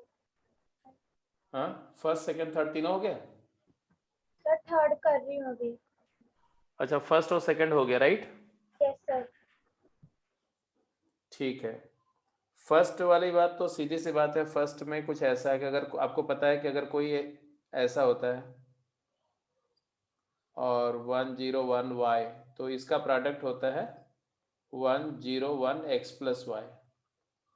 मतलब ऐसे मैट्रिक्स में जिसमें तीन एलिमेंट, ये वाले एलिमेंट 0 1, डायगोनल एलिमेंट 1 हो और ये 0 हो, तो ऐसे मैट्रिसेस को मल्टीप्लाई करने पर ये एलिमेंट और ये एलिमेंट मतलब 1 2 एलिमेंट ऐड हो जाता है। बस इस बात को ध्यान में रखते हुए आपका जो ऐसा था ना 1011 1012, ऐसे करके आपने 101n ले लिया, ये हो जाएगा तुम्हारा 101n इंटू n प्लस 1/2, 1 से लेके n तक का नंबर का सम जो कि दिया हुआ था। इट इज गिवन एज क्या 101 और यहाँ दिया था 378। तो बस आपने इसको कंपेयर कर लिया, this is equal to this, quadratic solve कर लिया, n square plus n is equal to 2 into 378, फिर इसको फैक्टराइज कर लिया और आंसर आ गया होगा, सबका आ गया होगा।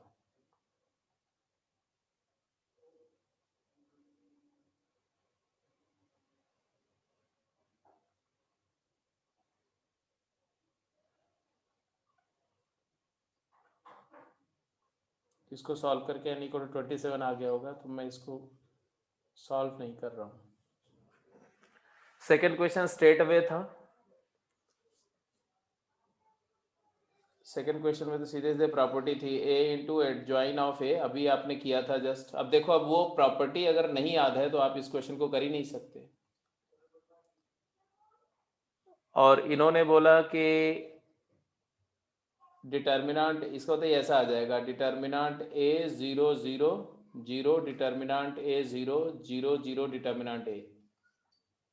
तो आंसर ऑप्शन देखो तो क्लियर दिख रहा है कि डिटर्मिनेंट ए पता करना। व्हाट इज डिटर्मिनेंट ए? तो डिटर्मिनेंट ए आपने सीधे स्ट्रेट में फाइंड कर लिया, डिटर्मिनेंट ए निकालो, आंसर आ जाएगा। तो ये था x32, ये था 1y4 एंड 2z। तो इसमें डिटर्मिनेंट निकालने के लिए स्ट्रेट वे भी है, स्ट्रेट वे अगर कर जाओगे ना तो भी आंसर आ जाएगा। ठीक है, सीधे मल्टीप्लाई करो तो आएगा xyz minus 8x minus 3 times z minus 8 and plus 2 times 2 minus 2y,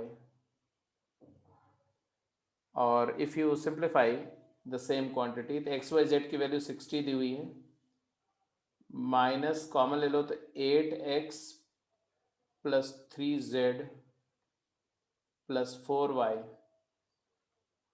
और प्लस 24 प्लस 4 प्लस 28 है। अब ये वैल्यू भी दी हुई है क्योंकि दिया हुआ था x y z का प्रोडक्ट 60 है और 8x plus 3z plus 4y की वैल्यू भी दी हुई है, कितनी? 20। तो आ गया तुम्हारा ये 20 आ गया ना, it is equal to 60 minus 20 plus 28, तो ये 68 हो गया। तो यहाँ 68 68 68, तो क्लियर कट दिख रहा है कि ऑप्शन सी करेक्ट है। तो पहले का सी है, पहले का बी है, दूसरे का सी है, दो क्वेश्चन ये हो गए थे।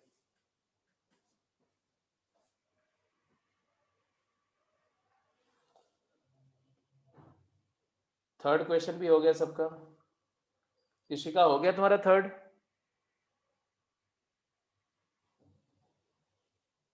सर लास्ट में नहीं हो रहा। क्या किया तुमने? सर पहले तो एक्स एक मैट्रिक्स मान ली A B C D. X square is equal to I है। सर एक्स एक मैट्रिक्स मान ली ए बी सी डी।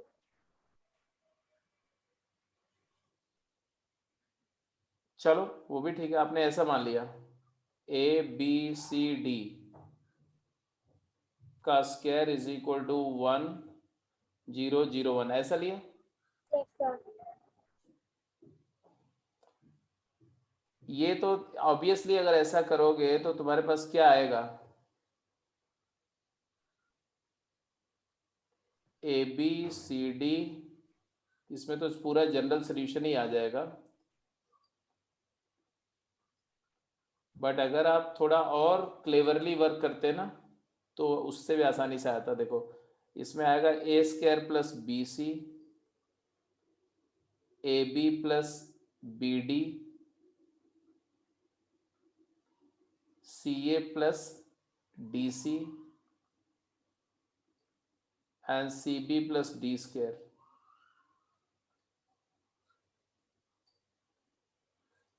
1 0 0 1। यहाँ से वर्चुअली इसको थोड़ा अच्छे से देखो तो ये ए स्क्वायर प्लस बी सी और यहाँ बी कॉमन लेकर के ए प्लस डी है, यहाँ पर सी कॉमन लेकर के ए प्लस डी है और यहाँ पर b c plus D square है। तो दो बातें तो क्लियर है कि ये जीरो होना चाहिए और ये जीरो होना चाहिए, तो b into A plus D zero and c into A plus D zero.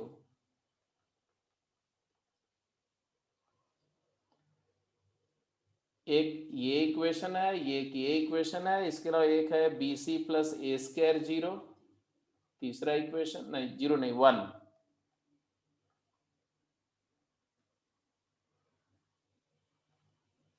और b c plus D square 1। ये चार इक्वेशन आते हैं। अब देखो इसमें आपके पास दो तरीके हैं।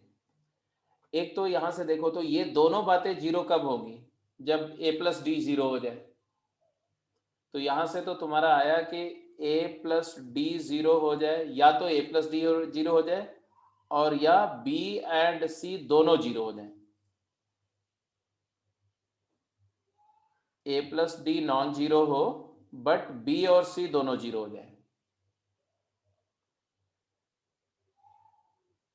अब अगर b और c दोनों जीरो हो जाएंगे तो यहां से देखो ऑप्शन b और c दोनों जीरो है, b भी जीरो है c भी जीरो है,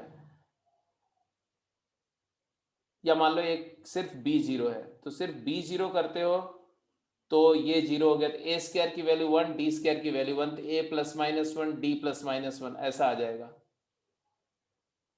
तो एक केस तो ये आ रहा है कि अगर b and c are zero, तो यहां से आया कि a is equal to plus minus 1 and d is equal to plus minus 1। तो तुम्हारे पास में चार मैट्रिसेस बनेंगे ऐसे 1 0 0 1 1 0 0 माइनस 1 माइनस 1 0 0 1 माइनस 1 0 0 माइनस 1। मतलब a के लिए दो चॉइस, d के लिए दो चॉइस, तो चार चॉइस, तो ये चार मैट्रिसेस तो ये आ गए। अब ये देख भी सकते हो इनमें से किसी का भी स्क्वायर करो तो आइडेंटिटी आएगा, बट अभी ये कंप्लीट बात नहीं हुई है, इसके अलावा भी पॉसिबिलिटीज हैं। इसके अलावा पॉसिबिलिटी क्या है कि जब a प्लस डी जीरो है, मतलब if d is equal to minus ए, तो उस केस में तो ये दोनों तो सेटिस्फाई होगा, b और c कुछ भी हो। अब d को माइनस ए पुट कर दो यहां पर इन दोनों में, तो आ जाएगा b c plus a square is 1 and यहां से आ जाएगा बी सी प्लस डी को माइनस ए, तो b c plus a square 1।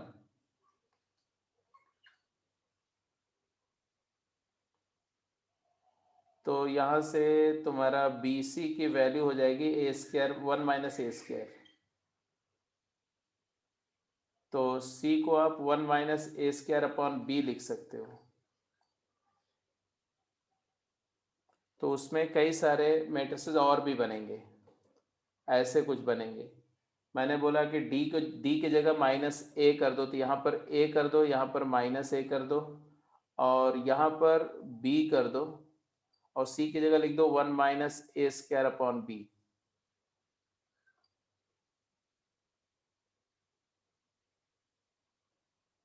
तो इस तरह के मैट्रिसेस भी बनेंगे। बट अभी तो ये सब तो चलो कहानी हो गई, डिस्कशन हो गया। मेरा क्वेश्चन कुछ और है। इन्होंने बोला the number of solution of the matrix equation X square equal to I, इसके कितने सोल्यूशन आए? तो ये 4 सोल्यूशन तो क्लियर कट दिख रहे हैं, इसमें तो कोई डाउट नहीं है।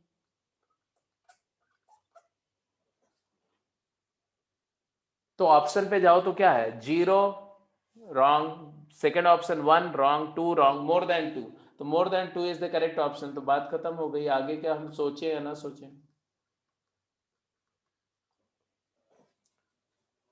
बट अब मैं आ रहा हूं कि इसको ऐसे नहीं करना चाहिए था। इसको कैसे, ये तुमने ऐसे किया तो मैंने तुम्हारे ही तरीके से कंप्लीट कर दिया प्रोसेस को। बट इधर सुनो ध्यान से, इसको हटाओ, ये टाइम टेकिंग मेथड है।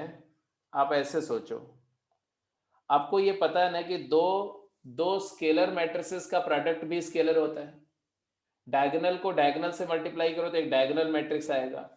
तो हम दो मैट्रिसेस को मल्टीप्लाई करके आइडेंटिटी मैट्रिक्स बना रहे हैं, ये स्केलर है। तो हम एक पॉसिबिलिटी तो ये भी है ना कि let us suppose that x is equal to small x 0 0 small x, ऐसा मान सकते हैं कैपिटल X मैट्रिक्स को मान लो। तो एक्स स्क्वायर क्या हो जाएगा, एक्स स्क्वायर हो जाएगा small x square 0 0 x square, और इसी को आप आइडेंटिटी के इक्वल कर दो। तो यहां से आया x square is equal to 1 and therefore x is equal to -1 और 1।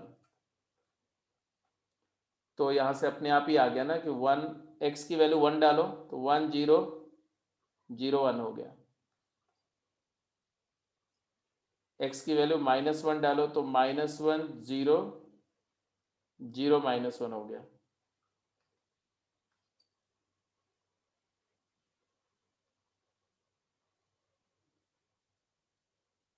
इनफैक्ट मैं ये भी कर सकता था कि इसको प्रॉपर डायगोनल ले लेता, इसको x की बजाय यहाँ y ले लो, तो यहाँ पर y स्क्वायर आ जाएगा। तो x and y, x square भी 1 है, y स्क्वायर भी 1 आएगा, मतलब x बिलोंग्स टू 1 और y भी -1 से 1। तो अब मेरे 1 1 -1 1 और ये भी आ जाएगा 1 -1 या -1 1। तो 1 2 3 4 चारों सोल्यूशन आसानी से आते, तो आपको कुछ ज्यादा कुछ करने का जरूरत नहीं था। और बताओ कौन कौन सा हो गया भाई अभी तक बाकी जनता का? फोर्थ फिफ्थ किसका इसका हो गया?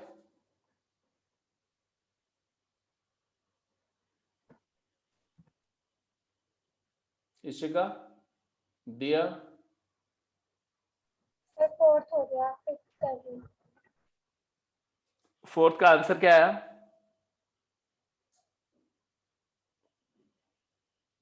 19/3। ठीक है, तुम्हारा आ गया दिया? यस सर। कौन सा फोर्थ आ गया? यस सर, फिफ्थ नहीं हुआ। फिफ्थ नहीं हुआ। फोर्थ किसी का डाउट है तो बोल दो, let me know. Atharva,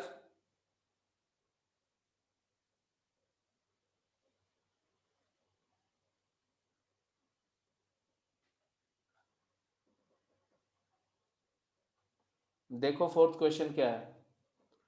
fourth question में ये पहले ये 2a + 1 -5 और -4 और a, ये मैट्रिक्स है। मान लो ये मैट्रिक्स P मैट्रिक्स है, तो P इनवर्स क्या होगा? तो सबसे पहले तो डिटर्मिनेंट ऑफ P क्या होगा? डिटर्मिनेंट ऑफ P निकालोगे तो आएगा 2a² + a -20। P इनवर्स क्या आएगा? तो P इनवर्स होता है adjoin of P by determinant of P। Adjoin of P क्या आएगा? तो 2/2 का एडजॉइन निकालना मैंने आपको बताया था। 2/2 का एडजॉइंट सबसे आसानी से कैसे निकालते हो, जल्दी से निकालना हो 2/2 का एडजॉइंट, तो क्या तरीका होता है? डायगोनल एलिमेंट को इंटरचेंज करो, यहाँ a आ जाएगा, यहाँ पर 2a + 1 आ जाएगा, और ऑफ डायगोनल को सिर्फ साइन चेंज कर दो, यहाँ 5 आ जाएगा, यहाँ 4 आ जाएगा बस, और इंटू 1/2a² + a - 20, ये आ गया। अब इन्होंने बोला कि P इनवर्स मतलब देयरफॉर, अब क्वेश्चन में डाल दो इसको, इनवर्स वाली बात को, तो यहाँ आ जाएगा a, यहाँ आ जाएगा 5, यहाँ आ जाएगा 4, यहाँ आ जाएगा 2a + 1 मैट्रिक्स मल्टीप्लाइड बाय, यहाँ पर था तुम्हारा a - 5, यहाँ था b, यहाँ था 2a - 2, यहाँ था c, it is equal to, ये जो इधर में लेफ्ट में 1/डिटर्मिनेंट था, डेल्टा उधर चला जाएगा, तो 2a² + a - 20 times right side में था 14 d e और f।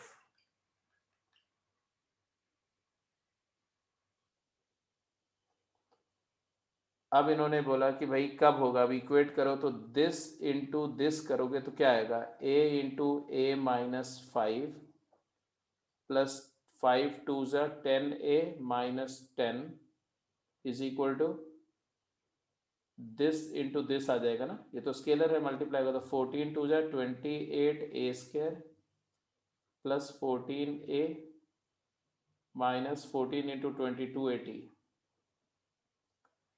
अब यहाँ a² है, उधर ले जाओ तो 27a² -5 है, 10a - 5a 5a, 5a इधर से जाएगा तो 14a - 5a 9a,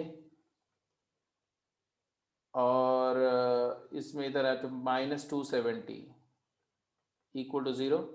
9 से डिवाइड कर दो, 3a² + a - 30, तो 3a², 33 × 90 है, क्या करें इसको, ब्रेक करें, 10 × 9, 10 × 9 कर दो तो क्या आएगा, +10a - 9a - 30 इक्वल टू 0, तो a कॉमन लो तो आएगा 3a + 10, -3 कॉमन लो तो आएगा a 3a + 10, तो यहाँ से आया a की वैल्यू 3 या a की वैल्यू -10/3। अब इन्होंने क्या पूछा, the absolute value of the difference of these two, तो ये दोनों रूट्स का डिफरेंस क्या आएगा, तो ये a1 रूट आ गया, ये a2, तो इन्होंने बोला मॉड ऑफ a1 - a2 क्या होगा, तो मॉड ऑफ 3 + 10/3 क्या आ जाएगा, 19/3। मिस्टर अथर क्लियर हो गया?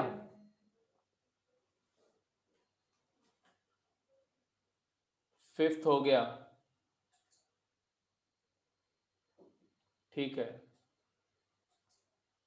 क्वेश्चन नंबर 5 भी देख लो।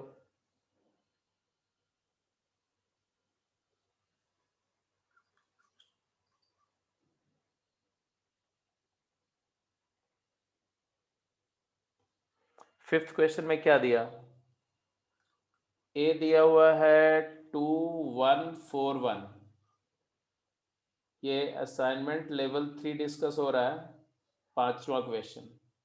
बी दिया हुआ है तुम्हारा 3423, और सी दिया हुआ है आपका 3 - 4 - 2 3, ये ABC दिया हुआ। फिर आपसे बोल रहे हैं कि आप बताओ trace of A + trace of ABC/2 + trace of a into b c whole square by 4 plus trace of a into b c whole cube by 8, ऐसे इन्फिनिट तक जा रहे हैं। अब यहाँ बेटा देखो क्लियर कट कि b c square b c cube, तो बी सी निकालना है, तो यहाँ से बी और सी का प्रोडक्ट निकाल लो। बी सी क्या आया, तो first row first column 9 minus 8 1, first row second column -12 plus 12 0 0 1, तो ये आई है। बी सी आइडेंटिटी है, तो बी सी का कोई भी नेचुरल पावर भी आई होगा for all n belongs to natural number. तो यहाँ से ये जो तुम्हारा एक्सप्रेशन जो तुम्हें कैलकुलेट करना था, ये आ गया तुम्हारा trace of A plus trace of half A, क्योंकि बी सी तो आई हो गया, plus trace of 1/4 A plus trace of 1/8 A up to infinity. अब एक प्रॉपर्टी होती है ट्रेस की कि trace of K into A is K times trace of A, ये देखना मैंने लिखवाया हुआ है प्रॉपर्टी में। तो यहाँ से ट्रेस ए आ जाएगा, ये ट्रेस ए बाई 2 आ जाएगा, ये ट्रेस ए बाई 4 आ जाएगा एंड ट्रेस ए बाई 8 आ जाएगा, ऐसे चलता रहेगा। तो ट्रेस ए कॉमन ले लो, ट्रेस ए कॉमन लेके आएगा 1 plus 1/2 plus 1/4 plus 1/8, infinite GP है। इन्फिनाइट जीपी का सम ए अपॉन 1 माइनस आर होता है ना, तो a first term 1, common ratio 1/2, तो 1 upon 1 minus 1/2 into trace of a। Trace a क्या है, तो a ट्रेस होता है डायगोनल एलिमेंट का सम, तो ये हो जाएगा 3 इंटू 2, तो आंसर आ जाएगा 6। ये पांचवा क्वेश्चन हो गया, ठीक है। 6th 7th कौन सा हो गया जल्दी बताओ, 6th और 7th में कोई हुआ?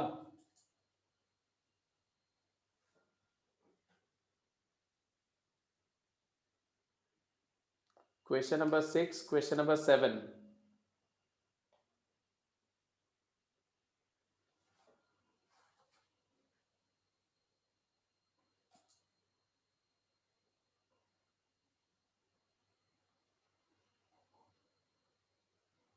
कौन कौन सा हो गया? 7th हो गया दिया का, ठीक है। इशिका तुम्हारा कौन सा हो गया? 7th आस्था का भी हो गया। इशिका तुम्हारा कौन सा हुआ बेटा? अथर्व सर अभी नहीं हुआ कोई सा, तो 7th कर रही हूँ। 7th करो। 6th अभी नहीं ट्राई किया सर।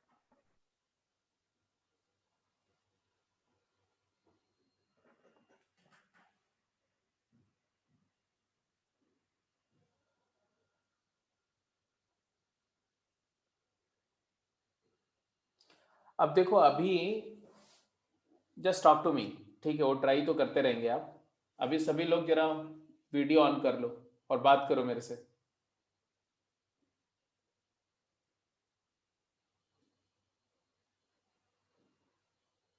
देखो अभी हम लोगों ने तुम्हें अभी थोड़ी देर पहले आपको दिया, मैंने कितने क्वेश्चन दिए? 10 क्वेश्चन दिए, राइट।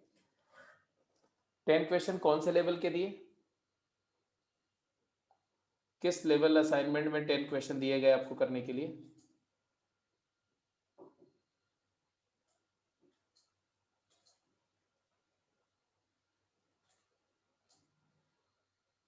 लेवल 3।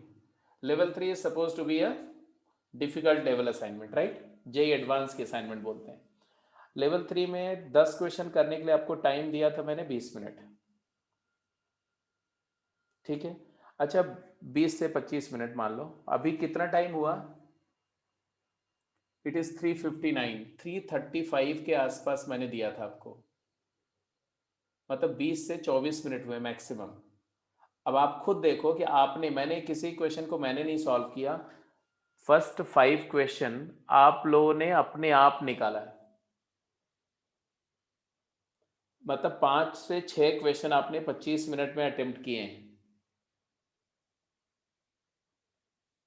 अगर ये जितने तुमसे मैंने फार्मूले और बीच बीच में पूछा बताया, अगर वो रिजल्ट तुम्हारे दिमाग में है, ट्रेस की प्रॉपर्टी, ट्रांसपोज की प्रॉपर्टी, ये सारी प्रॉपर्टीज अगर दिमाग में है, तो ये 5 से 6 क्वेश्चन करने में तुम्हें 25 मिनट लगे। मतलब एक क्वेश्चन 4 से 5 मिनट में हो जाता है आराम से। मतलब अगर आप 1 घंटे बैठोगे ना, कभी भी 1 घंटे अगर पूरे दिल से 1 घंटे आप बैठ के प्रैक्टिस करेंगे, तो 12 क्वेश्चन, 10 से 12 क्वेश्चन आराम से निकलेगा। तो अगर किसी एक्सरसाइज में 50 क्वेश्चन है तो 4 घंटे का काम है बेटा। एक एवरेज बच्चा भी अगर केवल उसको मेहनती हो, शिद्दत से बैठे, डेडिकेशन से बैठे, तो 4 घंटे बैठोगे ना तो एक एक्सरसाइज खत्म हो जाएगी। अब तुम बैठ के ये सोचो कि क्या आपके पास में 4 घंटे नहीं होते हैं? दो, मतलब एक हफ्ते में एक दिन डिस्कशन क्लास हम रख रहे हैं, मतलब 7 दिन है। 7 दिन में आपको मान लो मैंने बोला कि आप 4 घंटे, 7 दिन में कितने घंटे मिल जाएंगे ये बताओ? अगर 3 दिन भी आप मैथमेटिक्स पढ़ते हो तो 6 घंटे मिलेंगे। 1 घंटे में 12 क्वेश्चन मानो अगर, तो 6 घंटे में कितने क्वेश्चन हुए? 72 क्वेश्चन हुए। इसका मतलब है कि आप कम से कम 100 क्वेश्चन अटेम्प्ट करेंगे, उसमें से 50-60 क्वेश्चन तुमसे हो जाएंगे और बाकी क्वेश्चन डाउट रहेंगे। तो एक वीक में हम आपसे इतना तो एक्सपेक्ट करते हैं ना कि आप कम से कम 100 एक क्वेश्चन अटेम्प्ट करो, आप तो कर ही नहीं रहे हो। पिछले पिछले डिस्कशन में हम लोग कहां पर थे? 20 क्वेश्चन तक थे। अब वो 20 क्वेश्चन से 54 क्वेश्चन, कितने क्वेश्चन है अगर कैलकुलेट करो? 24 क्वेश्चन, 34 क्वेश्चन। और वो 34 क्वेश्चन में 10 क्वेश्चन मुझे क्लास में डिस्कस करना पड़ा। इसका मतलब है कि पूरे वीक में आपने कितने क्वेश्चन किए? कैलकुलेट करो। 34 क्वेश्चन में से अगर 10 क्वेश्चन मैंने डिस्कस किया, या चलो 40 क्वेश्चन भी रहे हों, पहले उसके फर्स्ट 20 में भी कुछ रह गए होंगे आपके, 40 क्वेश्चन में से अगर 10 क्वेश्चन क्लास में डिस्कस करना पड़ा, तो 30 क्वेश्चन, एक वीक में आपने 30 क्वेश्चन अटेम्प्ट किए सिर्फ। तो ये, इस बात को तो आपको चेंज करना पड़ेगा। ऐसे काम करेंगे तो फिर कंपटीशन तो नहीं होगा ना। ऐसे ऐसे आपकी रैंक नहीं अच्छी आएगी। वो ठीक है, इधर उधर की रैंक आ जाएगी, उसके बाद फिर जो है बाद में जाके पूरी लाइफ लॉन्ग रिग्रेट करोगे कि थोड़ा और एफर्ट कर लेते, तो मतलब एनआईटी में पढ़े होते, थोड़ा और एफर्ट कर लेते, आईआईटी में पढ़े होते। मेरी बात समझ में आ रही कि नहीं? तो एफर्ट ज्यादा करने, दो बातें आगे अगले वाले इंटरेक्शन में मुझे ये इंप्रूवमेंट दिखना चाहिए तुम में से हर एक के अंदर में। पहली बात तो ये कि जो पीछे के रिजल्ट है, फार्मूले है, रिवाइज करके रखो। मैं किसी से भी रैंडमली पूछूंगा और आपको मतलब ऐसा शर्मिंदगी नहीं होनी चाहिए। जैसे मैं पूछूं फटाक आंसर, मतलब होना चाहिए कि मैं कोई फार्मूला पूछूं सबका रेज हैंड आ जाना चाहिए, फिर मेरी चॉइस हो कि मैं किससे पूछ लूं, ये कॉन्फिडेंस होना चाहिए। पहली बात ये। दूसरी बात ये है कि कम से कम 100 क्वेश्चन अटेम्प्ट करने हैं। अगर लेवल 3 के 100 नहीं हो रहे हैं ना, किसी भी दूसरी बुक उठा लो, कोई भी दूसरी बेसिक बुक उठा लो, आर डी शर्मा टाइप की ऑब्जेक्टिव बुक उठा लो, कहीं से भी कम से कम 100 क्वेश्चन हर वीक, हर महीने करना, मतलब हर वीक में करना है आपको। अब यहां पर तो चलो लेवल 3 में टोटल मान लो 60 क्वेश्चन सिंगल आंसर करेक्ट है, 70 क्वेश्चन, 75 क्वेश्चन। तो आपके लिए टास्क क्या है कि 50 क्वेश्चन लेवल 3 का करना है, और इसके अलावा वो फर्स्ट और सेकंड एक्सरसाइज प्रोबेबिलिटी की टेक्सचुअल एक्सरसाइज 1 2 3। क्योंकि मैं नेक्स्ट क्लास में अब ये मैं नहीं डिस्कस करूंगा लेवल 3, ये जब आप पूछोगे तब मैं बताऊंगा, मैं ऐसे बैठा के नहीं कराऊंगा लेवल 3। आपको क्या करना है, आपको प्रोबेबिलिटी की एक्सरसाइज में डिस्कस करूंगा अगले डिस्कशन में। इसके तो मैं सिर्फ डाउट बताऊंगा, जो जो क्वेश्चन करके आओगे वो मैं बताऊंगा, नहीं तो मैं मान लूंगा ठीक है तुम्हारा लेवल 3 करने का लेवल नहीं है और मैं छोड़ दूंगा। क्योंकि तुम्हें मेरे पीछे होना चाहिए, ना कि मैं तुम्हारे पीछे। If I am after you कि करो करो करो, ये तो बहुत गलत बात है। एक्चुअली होना उल्टा चाहिए, आप करो और डाउट पूछो। बात समझ में आ रही है कि नहीं सबको? हम्म।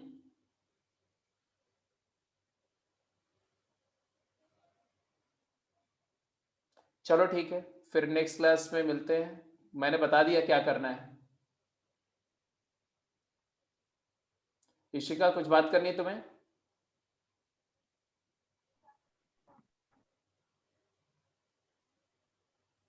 इशिका? No, sir. ठीक है, ओके।